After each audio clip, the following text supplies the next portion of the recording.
حسین رضی اللہ تعالیٰ عنہ کا موقف یہ تھا کہ میں یزید جیسے آدمی کے ہاتھ پر بیعت کرنے کے لیے تیار، بولو بھائی، نہیں، میں نہیں بیعت کرتا اس کے ہاتھ، کیونکہ یزید کے بارے میں خبریں تھیں، بعض کہتے تھے شراب پیتا ہے.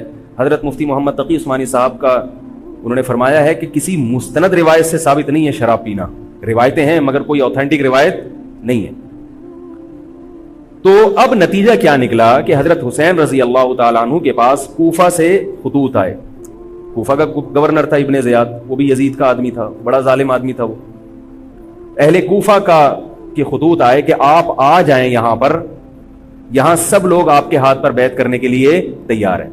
حضرت حسین کا خیال یہ تھا کہ اگر یہ سب تیار ہیں تو یزید کی حکومت بغیر لڑائی کے، بغیر بڑے قتال کے، مسلمانوں کے خون خرابے کے بغیر ختم ہو سکتی ہے. آئی بات سمجھ میں؟ جو انفارمیشن آپ کو ملی تھی، جو نالج آپ کو ملی تھی، وہ نالج غلط تھی. اگر وہ نالج صحیح ہوتی تو حضرت حسین کبھی کربلا کی طرف رخ نہ کرتے، کیونکہ حضرت حسین کا موقف بھی یہی تھا کہ مسلمانوں کی تلواریں آپس میں نہ چلیں. حضرت حسین رضی اللہ تعالیٰ عنہ کے پاس جب 50 سے زیادہ خطوط آئے ہیں اہل کوفہ کی طرف سے کہ آپ آئیے، آپ آئیے، آپ آئیے، تو پہلے حضرت حسین رضی اللہ تعالیٰ عنہ نے اپنے رشتہ دار جو آپ کے چچزاد تھے، مسلم بن عقیل، ان کو بھیجا. نتیجہ کیا نکلا؟ مسلم بن عقیل کا وہاں پر حکومت نے گرفتار کر کے ان کو قتل کر دیا. اب یہ ایک ایسا ظلم تھا جس کے ظاہر ہے کہ کسی کو سفیر بنا کے بھیجا جائے، کسی کو حال احوال دیکھنے کے لیے بھیجا جائے، اور حضرت حسین کی نیت ہرگز بغاوت کی نہیں تھی. مگر کوفہ کے گورنر کو اور یزید کو یہ خیال تھا کہ خلافت کے اصل اہل یقیناً یہی ہیں،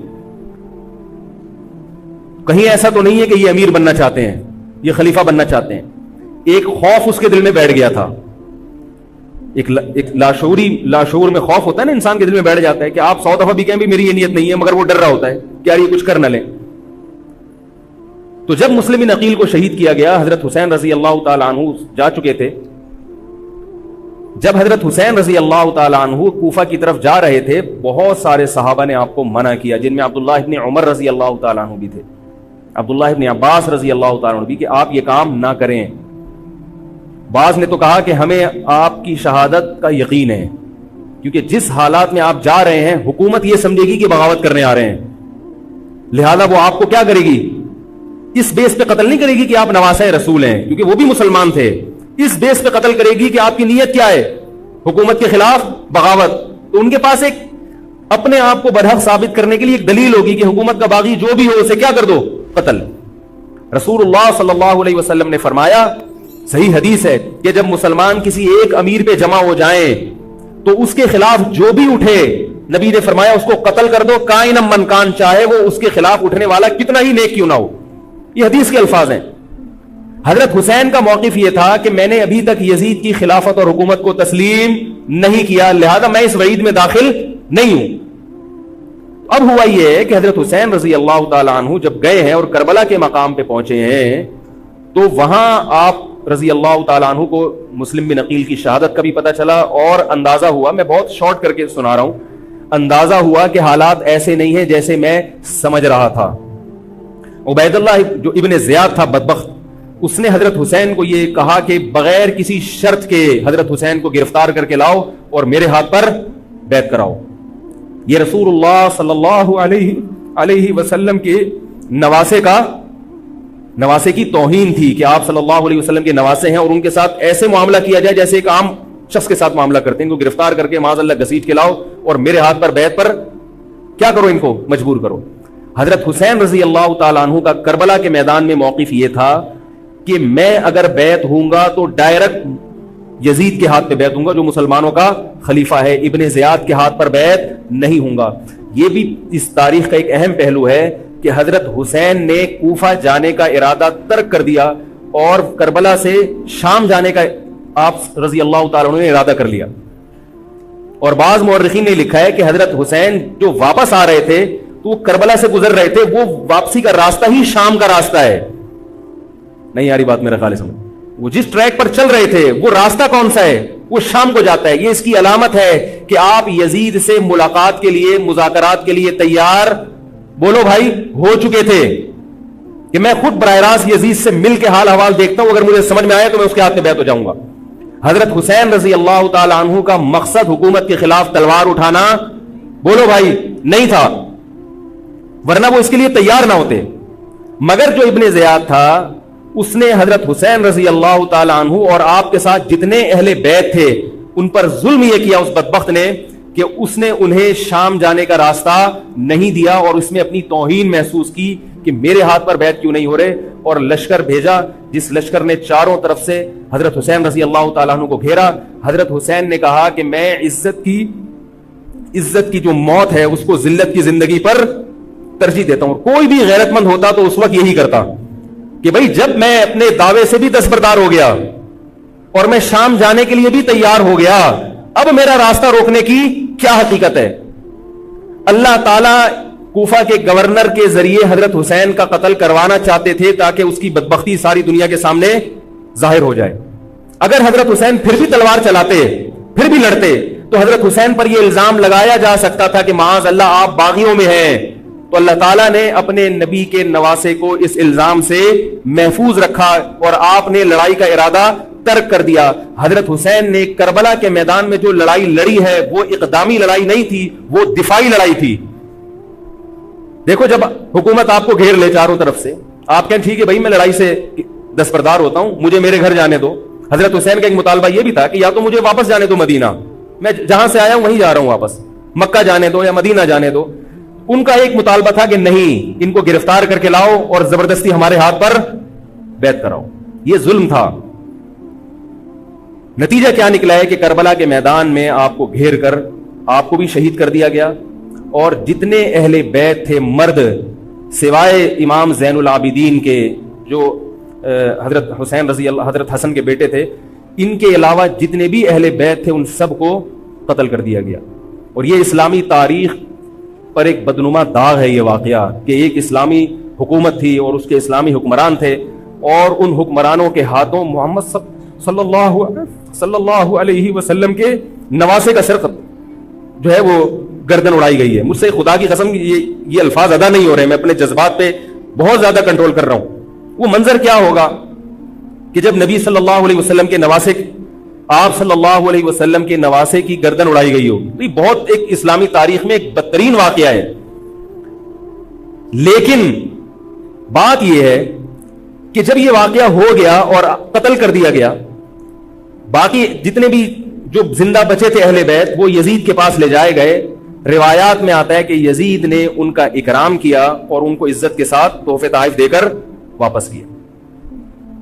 یہ جو کربلا کے واقعات میں جو ظلم کی داستانیں اضافی بیان کی جاتی ہیں, اس کا مستند تاریخی روایات سے کوئی ثبوت بولو بھائی نہیں ملتا. اب لوگوں نے اپنی دکانیں چمکا لی ہیں, پانی نہیں تھا, کئی دنوں سے کھانا نہیں ملا. صحیح روایات سے ثابت ہے کہ حضرت حسین رضی اللہ تعالیٰ عنہ کربلا کے میدان میں وضو کر کے نماز پڑھتے تھے, تو پانی تھا تو. اور بعض نے یہ کہا کہ اہل بیت کی عورتوں کی عزتیں اچھالی گئی ہیں. آپ اس طرح کی باتیں کر کے اہل بیت سے محبت کا اظہار کر رہے ہو یا ان کی توہین کر رہے ہو؟ بولو بھائی. اگر کوئی عزت دار پاک دامن عورت ہو, بالفرض اس کی عزت پہ ڈاکہ ڈلتا ہے بالفرض, تو آپ اس بات کو چھپاؤ گے نا, آپ جھوٹ بولو گے, بولو گے نہیں بھائی اس کی عزت پہ کوئی آنچ نہیں آئی ہے. کیونکہ جب عورت کی عزت کو آپ کوئی تار تار کر دے اور آپ ممبر پہ بیٹھ کے اس کو بتا دو, تو وہ عزت تار تار ہونے سے اتنی بے عزتی نہیں ہوگی جتنی اس بات کو بیان کرنے سے اس کی بے عزتی ہوگی. حقیقت یہ ہے کہ کسی مستند روایت سے ثابت نہیں ہے کہ اہل بیت کی عورتوں کی عزتوں کو اچھالا گیا. وہ نبی کے گھرانے کی عورتیں تھیں, ان کا ناخن بھی کوئی نامحرم مرد نہیں دیکھ پاتا تھا. دوپٹہ اتر گیا زینب کا اور زینب کی چادر چھن گئی, یہ سب غلط ہے, یہ سب من گھڑت باتیں ہیں. چونکہ وہ بہرحال مسلمان تھے جو حضرت حسین کے خلاف لڑ رہے تھے, ظالم تھے, اس میں کوئی شک نہیں ہے. اس سے بڑا ظلم اس کائنات میں ہوا نہیں ہوگا کہ ایک شخص جو اپنے آپ کو مسلمان کہتا ہے اور وہ نبی کے نواسے کو قتل کر دے اور اہل بیت کو قتل کر دے. اسلامی سیاست میں اتنی گندی تاریخ ہمیں کبھی بھی نہیں ملتی. حضرت عثمان کا بھی قتل ہوا, وہ بھی بہت بڑا ظلم تھا, مگر یہ ظلم اس ظلم کی نوعیت سے بڑھ کر تھا, کیونکہ حضرت عثمان کا قتل حکومت کے ہاتھوں نہیں ہوا ہے, باغیوں کے ہاتھوں ہوا ہے. یہاں حضرت حسین کا قتل کس کے ہاتھوں ہوا ہے؟ حکومت کے ہاتھوں ہوا ہے, جس پر لوگ بیعت کر چکے تھے. تو یہ اسلامی تاریخ میں ایک بہت بڑا بدنما داغ ہے, مگر اس کو بیان جس انداز سے کیا جاتا ہے اور جتنے قصے کہانیاں من گھڑت سنائے جاتے ہیں ان کا حقیقت سے تعلق نہیں ہے. ہماری نظر میں چاہے پانی بند کیا ہو یا نہیں کیا ہو, کھانا ملا ہو یا نہیں ملا ہو, ہماری نظر میں حضرت حسین رضی اللہ تعالی عنہ کا سر قلم کر دینا ہی کائنات کا بدترین ظلم ہے. یہی ایسا ظلم ہے کہ جس پر جتنا غم کیا جائے کم ہے. غم منایا نہیں, غم کیا جائے. منانا الگ چیز ہے, غمزدہ ہونا الگ چیز ہے. لیکن جو آگے اس میں تڑکا لگایا جاتا ہے اس کا حقائق سے تعلق بولو بھائی نہیں ہے.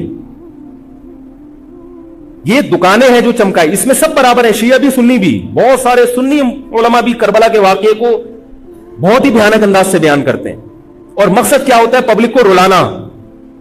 ایک رونا وہ ہوتا ہے جو خود سے آئے, اور ایک رونا ہوتا ہے باقاعدہ آپ کو آرڈر پہ رونے کے لیے اور رلانے کے لیے بلایا جائے. وہ رمضان میں نے بتایا تھا نا کہ میں نے ختم قرآن پہ دعا کی تو مجھے رونا آ گیا, بہت زیادہ رونا آیا. اگلے دن ایک صاحب کہنے لگے مولوی صاحب آج بھی ایسی ایک دعا ہو جائے. میں نے کہا میں آرڈر پہ نہیں روتا, میں آرڈر پہ نہیں روتا. اب تو آ بھی رہا ہوگا تو نہیں آئے گا. نہ انسان کسی کے مشورے سے ہنس سکتا ہے اور نہ انسان کسی کے مشورے سے رو. اگر آپ کسی کے مشورے پہ رو رہے ہیں اس کا مطلب ڈرامے بازی. آپ کو فلم کا ایکٹر ہونا چاہیے, آپ کو ڈرامے جوائن کرنے چاہیے, وہاں آپ اچھے چل سکتے ہیں. جیسے کہ ہمارے ایک مشہور اسکالر ہیں, ان کے بارے میں لوگ یہ کہتے ہیں ان کو فلموں میں ہونا چاہیے تھا, پتہ نہیں یہ جیو پہ کیوں آ رہے ہیں. وہ آرڈر پہ روتے بھی ہیں, آرڈر پہ. اب چونکہ یوٹیوب کا دور ہے, میں پہلے جو کربلا کے واقعات جو لوگ بیان کرتے ہیں ان کی تقریریں نہیں سنتا تھا. اب کیا ہوتا ہے, بعض دفعہ بیٹھے ہوئے ہیں کہیں سفر پہ جا رہے ہیں تو یوٹیوب کی ویڈیو ہم نے کہا چلو یار ہم بھی سن لیں. ایسی چہک چہک کے منہ بنا بنا کے گھما گھما کے تقریریں ہوتی ہیں, لگتا ہے کہ یہ باقاعدہ ایک ڈرامہ ہے, اداکار ہے, فنکار ہے جس کو ڈرامے بازی کے لیے یہاں یہ حضرت حسین کی شہادت کو کیش کرا رہے ہیں. یہ حضرت حسین سے محبت کرنے والے نہیں ہیں, یہ ان کی شہادت کو دیکھو. اس کی مثال ایسے جیسے کوئی محلے میں مر گیا, کسی سیٹھ کا بیٹا مرا, اب آپ کو سیٹھ سے قرضہ چاہیے تو سب سے زیادہ آپ روگے نا, تاکہ سیٹھ صاحب سمجھیں کہ محبت سب سے زیادہ کس کو ہے, آپ کو. تو آپ اس کی بیٹے کی موت کو کیا کرا رہے ہو, کیش کرا رہے ہو. بعض لوگ کسی کی شہادت کو کیش کراتے ہیں, کسی پہ ظلم کو کیش کراتے ہیں. تو میں پھر عرض کروں کہ بہت بدترین واقعہ ہے. حضرت حسین رضی اللہ تعالیٰ عنہ کا سر لے جایا گیا یزید کے پاس. یزید بدبخت نے چھڑی سے آپ کے ہونٹوں کو چھوا. وہاں صحابی رسول نے فرمایا کہ ایسا مت کرو. فرمایا اللہ کی قسم میں نے ان ہونٹوں پہ بارہا محمد صلی اللہ علیہ وسلم کے ہونٹ رکھے ہوئے دیکھا ہے. بارہا میں نے دیکھا ہے کہ محمد صلی اللہ علیہ وسلم نے ان ہونٹوں کا بوسہ لیا ہے. بارہا میں نے دیکھا ہے. ان صحابی کے دل پہ کیا گزر رہی ہوگی جو حضرت حسین کے ساتھ یہ حرکت دیکھ رہے ہوں گے, جبکہ اسی حسین کو انہوں نے بارہا نبی کی گود میں بھی دیکھا اور بارہا نبی کے ہونٹوں کو بھی ان ہونٹوں سے مس ہوتے ہوئے دیکھا. تو جب یہ سر ان کے سامنے رکھا ہوگا اور اس کے ساتھ یہ حرکت ہو رہی ہوگی, ان صحابی کے جذبات کیا ہوں گے. مگر اس کے باوجود جو بتانے کی بات ہے, جو میں بتانا چاہتا ہوں, انہوں نے یزید کے خلاف بغاوت نہیں کی کہ جس یزید نے حضرت حسین کا یہ حشر کر دیا ہو, اگر اس کے خلاف بغاوت ہوگی تو باقی مسلمانوں کا کیا حشر کرے گا. اس میں صبر کی تلقین بھی صحابہ نے بتائی ہے کہ حاکم کے مظالم کو برداشت کیا جائے, زبان سے اس کو ہائی لائٹ کیا جائے کہ غلط ہو رہا ہے, تلوار نہ اٹھائی جائے. بات نہیں آ رہی میرے خیال ہے سمجھ میں, کیونکہ آج ایک واقعہ ہوا ہے ورنہ کربلا جیسے درجن اور واقعات ہو جائیں گے.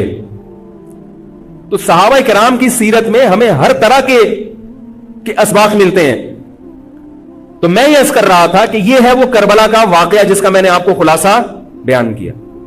اس کے بعد کیا ہوا ہے کہ یہ جو بنو امیہ کی حکومت تھی, اس کی وہ ویلیو صحابہ کرام کے دل میں نہ رہی جو پہلے کسی حد تک برقرار تھی. یہ بہت ایک حکومت کے خلاف لوگوں کے دل میں بغض پیدا ہو گیا اور بالآخر بغاوتیں شروع ہوئیں.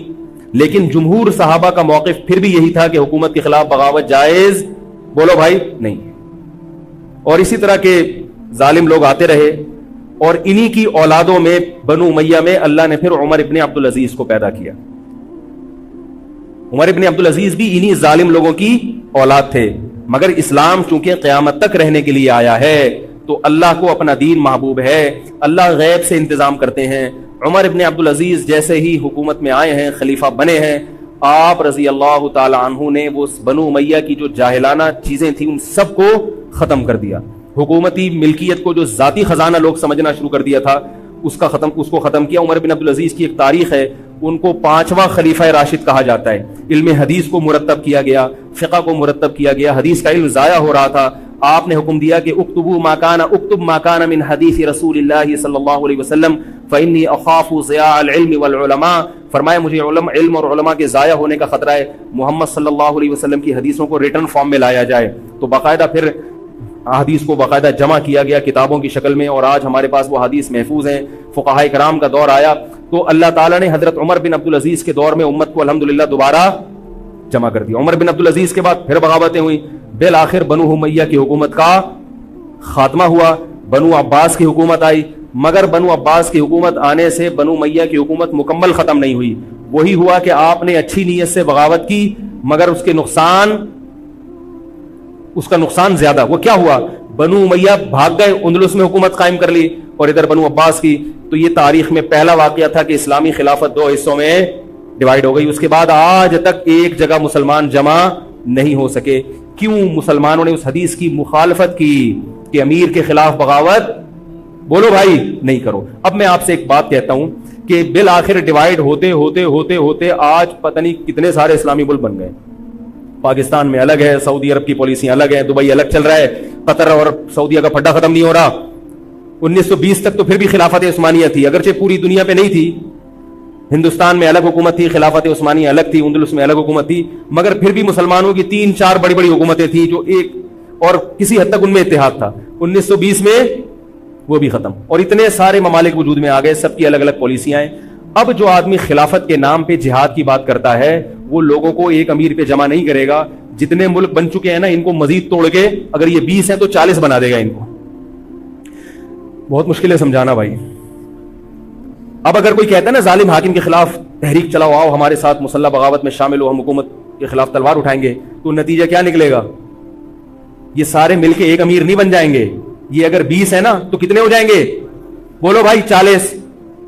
جیسے جو جماعت المسلمین بنی نا کہ 4 فقہ ہیں, حنفی, شافعی, مالکی, ہم نہیں مانتے, تو سب کو ختم کرو, ایک بناؤ. تو اس ایک بننے سے یہ ختم نہیں ہوئے بلکہ 4 کے بعد کتنے ہو گئے؟ 5 ہو گئے.